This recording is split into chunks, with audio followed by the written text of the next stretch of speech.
Well, you're here to listen to my talk on what to do when, what do Elizabeth Holmes and Oprah Winfrey have in common for effective ways to build instant rapport. So yeah, I think rapport building is a little bit difficult. So hopefully you guys will get some good tips. So quick roadmap. I'll give a quick introduction of who I am, my background, and then I'll go into instant rapport, sort of defining what it is, how we use it in social engineering, and then some famous examples of it being done. Go do something. I'm sorry? Oh. And then I'll do, some examples of infamous examples of this, of how bad guys have been using it. And then I'll wrap it up with 4 key takeaways to build instant rapport. And that way you can take it and do it on your own. And then I'll open it up to some Q&A.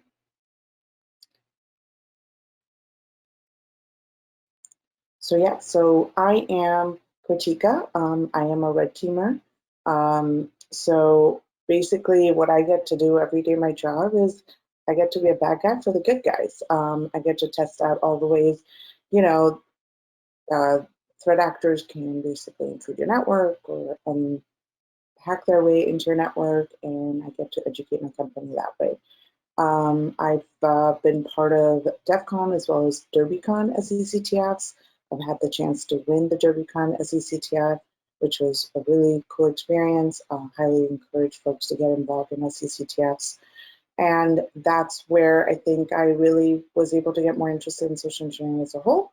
So hopefully you guys will enjoy this talk. On Twitter, you can find me at IBTika. All right, so instant rapport. I'm sure you guys have heard about rapport building. So rapport building basically is the ability to build a relationship with a stranger fast by developing a positive bond and building a mutual connection, which will allow that person to share information with you or help you in some way. And why is that important in social engineering? Because it's truly like I would say, the initial access into social engineering. You're building that instant connection with someone. And a lot of times as a social engineer, if you're doing physical pen tests, things like that, you don't have much time. So you got to be somebody's best friend within like 5 minutes. So hopefully you can share some tips today that will help that journey. So make it about them, not you. So in this little slide I put together, here are some of the principles that are go-tos for instant rapport building. And ultimately, the goal is to build that trust. And how do you do that? So you have likability. You have to be liked. And data has shown if you're likable, you're nice, people want to do things for you, it's a pleasant experience. So be nice. This is just have fun with it. Be nice. Validate others. And what is validating others? Validating others is very powerful. It's basically you are putting your guard down, you are listening, you are being somebody that people can lean on and just, voice their concerns. And the judgment-free zone. And that's really important, that there is no judgment whatsoever. And then the next one is priorities. So can you connect on certain priorities such as justice, peace, freedom, job, money? What is it that makes the other person, what are their priorities? And just finding that out and being able to find that neutral ground is very important.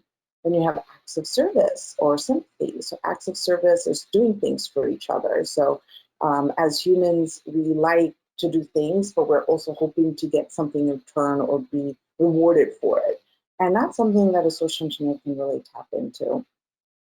An example of that could be, hey, there's a new neighbor, let's bring some baked goods over, welcoming them. At the same time, you could be potentially doing some surveillance of their house. Oh, what kind of a backyard do they have? Like how many, what does their couch look like? I mean, these are just things I do, but you don't have to be that creepy. But that's just an example of how you could use that. Sympathy. Sympathy is basically connecting in terms of asking somebody for help. People like to be needed. So if you can, tap into that. And also you can connect with somebody just based on a mutual experience you've had in life. COVID-19 right now is a good one. I mean, I'm not saying that would be a use for a pretext, but I would say it would be a use of people are at home, they're quarantined. What is that like? It's a shared experience, and people can sort of mutually sympathize. Working from home with dogs and cats and kids, it's a struggle. So how do people mutually build relationships in that sense? You can sympathize with that. Ego suspension. Ego suspension is basically the people like to be right all the time. So tap into that. What does that mean? Well, let them explain it to you. I do this to my husband all the time. I'm always like, oh, I don't know X, Y, and Z. Or I will ask open-ended questions or purposely give the wrong answer to things so then I'll be corrected. And it's not because I'm stupid. I'm not. And it's really to sometimes to understand how other people think and then be able to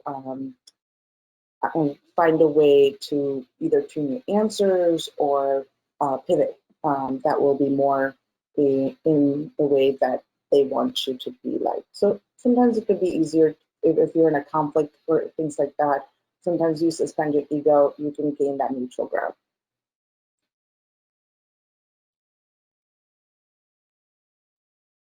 So what do all of these people have in common? I've got a very eclectic group of people here. We have Oprah Winfrey, Elizabeth Holmes, Ted Bundy, and Barack Obama. So Oprah Winfrey is an American talk show host, right? Everybody knows Oprah. She's a media executive, philanthropist. I mean, she had the Oprah Winfrey Show. She is famous as can be. Then you have Elizabeth Holmes. Some of you may have not heard of her, but she is the CEO of Theranos, a blood testing company that was worth $9 billion, and now it's worth zero. And it's because she committed fraud. So we'll get to hear more about that. And then you have Ted Bundy, who in the 1970s was a serial killer, rapist, awful guy. And then, of course, you have Barack Obama, the 44th President of the United States. So, crazy group of people, what do they all have in common? It's basically instant rapport building, and I'll walk you through that. So, some good famous examples of it. Oprah Winfrey. So, Oprah has been really great. If you've ever watched the Oprah Winfrey Show, um, you know, basically she's had people cry. She made them very vulnerable on her couch. I mean, you have Tom Cruise there, a gif of there on the screen, jumping on a couch when Katie Holmes basically said he was in love with Katie Holmes at the time, but he was so vulnerable at the time on the show that he was ready to jump on the couch. So if you can get people to do that in your everyday life, you have built some serious rapport with them.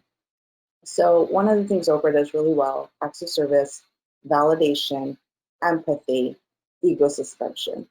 And I found a clip, and I'm going to share this with you, was really kind of timely right now, given the protests and, the Black Lives Matter movement, which is really very timely based on the fact that in 1987, Oprah went to Forsyth County, Georgia, where had never, like there wasn't an African American living in that area for about 75 years. And so she actually took her team and filmed on site and actually interviewed folks there. And so I wanted to share a little clip because pay attention to sort of how she validates, how she empathizes, and she suspends her ego, because what's interesting about this clip is that it must have been really difficult for her, right? Because of the situation, of course, of her own background, who she is,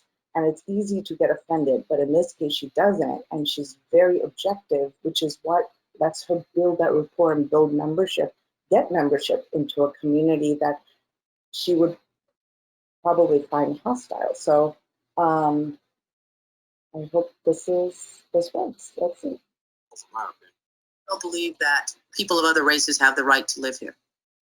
They have the right to live wherever they want to, but we have the right to choose if we want a white community also. That's why we moved here. You believe. That's what you believe. Excuse me. Why is it that there are people in this county, obviously, who are afraid of Black people? What is it you are afraid Black people are going to do? I mean, that's what I'd like to know. I'm afraid of them coming to Forsyth County. I lived in Atlanta. I was born in Atlanta. And in 1963, the first Blacks were bused to West Fulton High School. And I go down there now and I see my neighborhood and my community, which was a nice community, a nice neighborhood, and now it's nothing but a rat-infested slum area because they don't care. They don't care. Thank you. No, what? Shut up. What's that? You know. Do you mean they, us, the entire Black race? The entire Black race? And you have niggers. What's the difference between a Black person and a nigger to you? I've talked to Black people. Black people, they don't want to come up here. They don't want to cause any trouble. That's a Black person. A nigger wants to come up here and cause trouble all the time. That's the difference.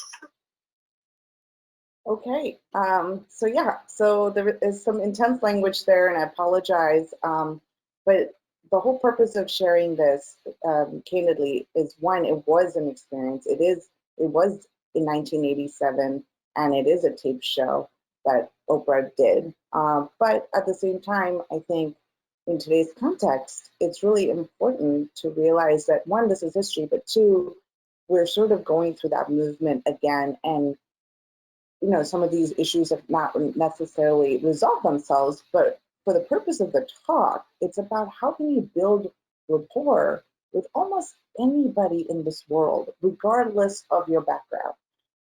And it's powerful, and someone like Oprah was able to do that so well. So I really hope you got something out of it. I think what was great about that clip is here she is as an outsider and was able to tell that guy to talk about his fears and possibly use language or could be offended by what he said. But in reality, she was able to gain that membership. So very powerful stuff. All right, so I wanted to share a quote with you that Oprah said. It says, "In my career, I've always tried my best to do, whether on television or through film, is to say something about men and women, about how men and women really behave.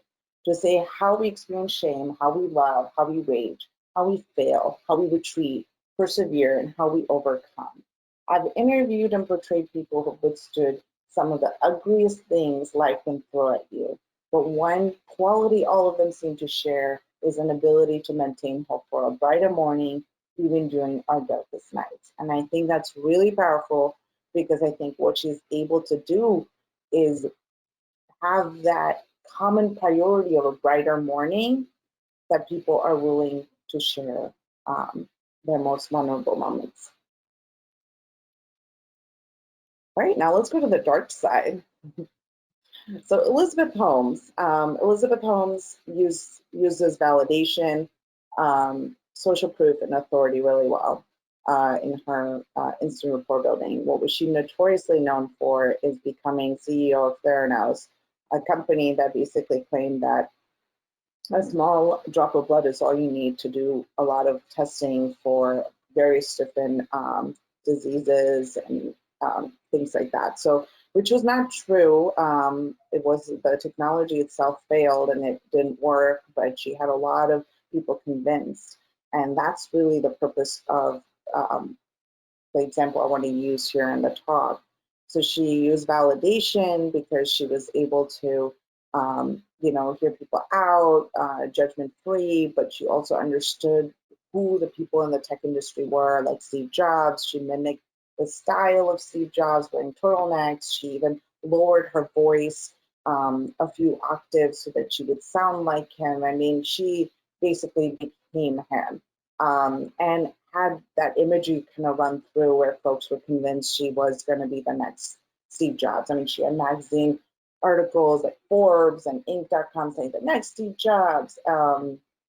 Anyway, so that was very powerful. And then that, you could say she used authority in that, because Steve Jobs had authority and legitimacy within the tech world, and so she was able to sort of latch on to that and ride the wave, basically. And social proof, I think she did social proof really well because she surrounded herself with very influential people. And what social proof is basically saying you behave based on how others are behaving. So you look around for social cues, like an elevator, for example. You see everybody standing in front of the elevator, but if you decide to turn around and face the back, people are going to look at you weird and say, what's going on here? That's not normal behavior. And so how does this apply in this context is by her surrounding herself with very influential people like the Clintons. There are a lot of, I think, our board of directors included luminaries such as Henry Kissinger, George Shultz, and none of them were medical professionals for a reason, because her technology didn't work, but they were influential enough that there were people ready to invest in her based on that. So, and the company was evaluated at $9 billion, and she got partners such as Walgreens and Safeway, and until basically they found out that the technology didn't work and it was a bust, and now she is charged with wire fraud. But ultimately, she's waiting a trial, because I try to be, for the purpose of this research, I try to understand where she is today. Her trial hasn't even started because of COVID-19, but she is now in a relationship with a heir to a huge, I think it's a hotel empire. I don't know, don't quote me on that. But she has figured out a way to convince somebody else who's really rich to take care of her for now. Complete con artist, but one huge takeaway is how she's used the social engineering, instant rapport building principles that I just talked about as a way to get to her means.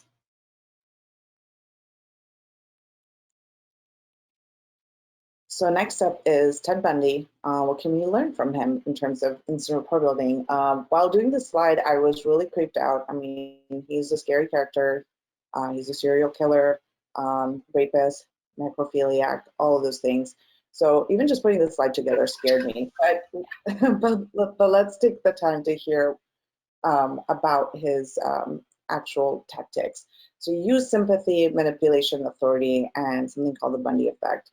Sympathy, he used as a way to manipulate his victims into basically taking sympathy on him. So he would use crutches, he would wear a cast, and then based on that, his victims were women, and they would feel bad, and then he would knock them unconscious, and then go about raping, killing, and all the other bad stuff.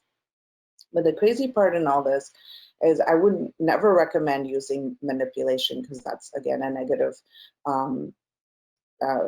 connotation, pretext, whatever. Bad guys use it all the time. But as a social engineer, as good ethical hackers, I would say don't use that.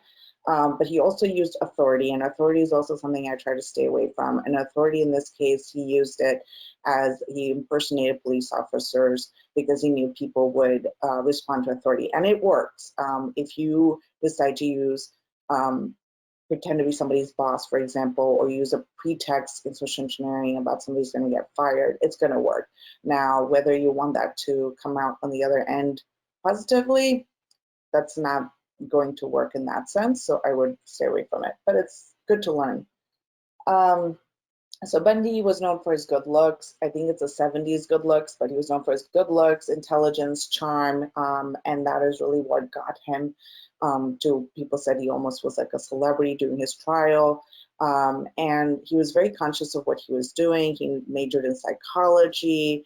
I mean, this guy was a psychopath, and he was very successful at building rapport. But the next slide here, I want to explain a little bit of the Bundy effect, because just hear this video, because he had just about, at this point, he had, killed and raped a few of the women in this particular sorority, and then those sorority sisters are at his trial, and this is what they have to say about it. and it's because they were under the Bundy effect. It's pretty scary. The murder trial of Theodore Bundy goes into its fourth week in Miami today after a long weekend. Friday's session was delayed because the defendant was suffering from a virus. He's accused in the brutal slayings of two Florida State University sorority sisters in January 1978. His trial has attracted a steady and unusual stream of spectators. Robin Lloyd of station WTVJ reports. Each day, the courtroom is filled with spectators drawn by a fascination with Theodore Bundy himself or by the gruesome details of the crimes. Blood-stained pillows, pictures of the murdered co-eds, evidence that the women were sexually abused. What is unusual to see is that many of the onlookers are women, young women, contemporaries of the 5 Florida State sorority sisters who were assaulted in their beds a year and a half ago. Every time it turns around, I kind of get that feeling, you know, it's gonna get me next. But yet you're fascinated by it. Very. Every night when I go to bed, I just, you know, I get very scared. I shut my door and lock it. I'm not afraid of him. He just doesn't look like the type to kill someone. All right, so that was kind of scary to hear. They just thought, oh, he doesn't look like the person who would kill somebody. What does that even mean? That's because people have preconceived notions, and that can really be powerful sometimes. All right. And then my last example is Barack Obama. He used priorities really well, likability, interest, validation, ego suspension. What's powerful about this particular example I wanted to focus on was the fact that he won the Nobel Peace Prize based on a speech. And that's because he was really able to build mutual connections. I am running out of time, so I won't share this, but I'm sure you guys can go and watch the YouTube video. But that takes a lot. I wanted to end on a good note. The reason why I won is for his extraordinary efforts to strengthen international diplomacy. But the fact that it was all based on a speech will tell you how moving it was, and he was able to build that instant rapport. So the 4 key takeaways, this is my sum up slide, is what all these people have in common is validation, sympathy, empathy, ego suspension, and likability. You do all of those 4 things, and then you happen to add charisma and good looks on top of it, you're an unstoppable instant rapport builder, which means you can do anything in terms of the pretext of whatever your pretext is and be able to actually have a successful social engineering operation. So hopefully that leaves you guys with something. Anyway, thanks. Do you have any questions?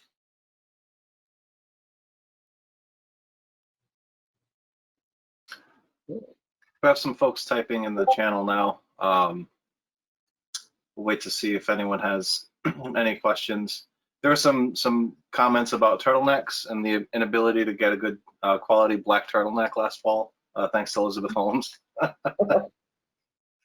And Blue Wolf Spirit, has a comment about social engineering being a tool, and I use it as based on your intention. It can be used for influence, to influence for good or for evil. Don't blame the tool, it's the intent of the user, right? We have W. Haxwell with a question.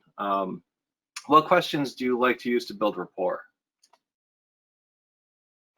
Basically, it's about them. So it depends on the pretext, but a lot of times you don't have much time. So you can do name, you can do anything from like interests, like sometimes just visuals, right? Like someone's wearing a t-shirt, or compliments are a good way. Start off with a compliment. People are more likely to be, the guard just comes down, like, oh, this person being nice to me. Oh, this person really likes my shirt, or great sense of style, but don't be creepy. I mean, you're not here picking up people, you're not going on a date, but keep it, like things that are professional, I would say. So complimenting is my go-to. It's easy. I would say that, but there's a lot of things. A lot of times people wear their sports fans, like, hey, I'm a Yankees fan. I really like baseball. I like football. I mean, these are things that you can easily connect on. Excellent. And I think we have time for one more. We have Reggie with a question. Are some of these traits or specific combinations more relevant than others at building rapport? Yeah, that's a really good question. Yes. I think what works in my experience really well, and based on the 4 examples I shared that are famous examples, I think validation, ego suspension are two really powerful ones, because validation basically is you listening to people, and especially if everyone has a different lived experience. That's a really good way to build a rapport and make people feel comfortable. The first thing your job should be is to make somebody feel really comfortable. So listen to them. Just be without any judgment. Don't tell them what to do. Just hear it. And ego suspension's the same thing, as you are basically feeding into the fact that they are important. So ask questions like about them, their lives, or something, or you don't know something. Pretend you don't know something. One FBI agent actually told me his go-to was, he's like, I'm the dumbest guy in the room. And then it worked, and he would have people confess to crimes, confess to whatever, because a lot of times people like to teach you, or they're proud of what they did, or they want to show you. So tap into that. Any other questions? And we have one more from Zorworm. How can you use good looks or attraction over voice? Ooh, I don't know. I guess dress really well. I mean, there's not much you can do with genetics. Like, I'm not saying go out and get a nose job or anything like that. I would never say that. But I think, dress well, dress the part. Now, social engineering is more than just instant rapport building, but if you can match a rapport with your pretext, look the part, then you dress accordingly and, look good. Try a little based on the pretext. So, like wear makeup, make your hair nice, things and smell good. Smelling is good. These are all your sensories, by the way. And so you don't want to turn people off. If you smell bad, chances are no one's going to want to talk to you. So I think these are more like kindergarten sort of tips. Like, if you want to be friends with somebody, don't be smelly, don't be gross. Good smells attract people. So things like that. Visually pleasing, smelling good, be presentable.